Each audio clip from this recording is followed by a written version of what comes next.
पाकिस्तान अपनी रिस्पॉन्सिबिलिटी चाह रहे हैं, हमें ये पाकिस्तान अपनी रिस्पॉन्सिबिलिटी को नहीं देना ना।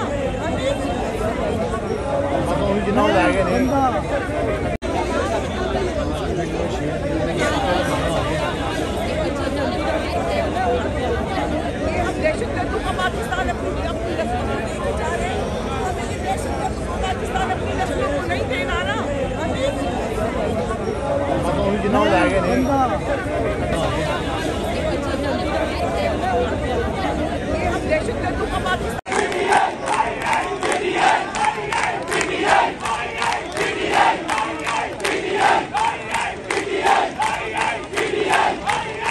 सुप्रीम कोर्ट के मंसूर अली शाह साहब जस्टिस एक ऑर्डर पास किया उनकी बेंच ने, और उस ऑर्डर के अंदर उन्होंने बड़ा क्लियर बता दिया कि जी बरियत की जो दरखास्तें हैं वो कब कब लगेंगी। उसमें से एक वजह उन्होंने बताई कि जी जब कोई क्राइम ही ना हुआ हो तो बरी कर दें, ताकि अदालतों पे बोझ ना रहे, वो केसेस चलते ना रहे। सुप्रीम कोर्ट ये मिसालें कब बनाएगा? ऐसे लोगों के खिलाफ जो इस तरह की एफआईआर काट रहे हैं, वैसे ऑफिसर्स, और ऐसे लोग जो इस तरह के केसेस को जजेस चला रहे हैं।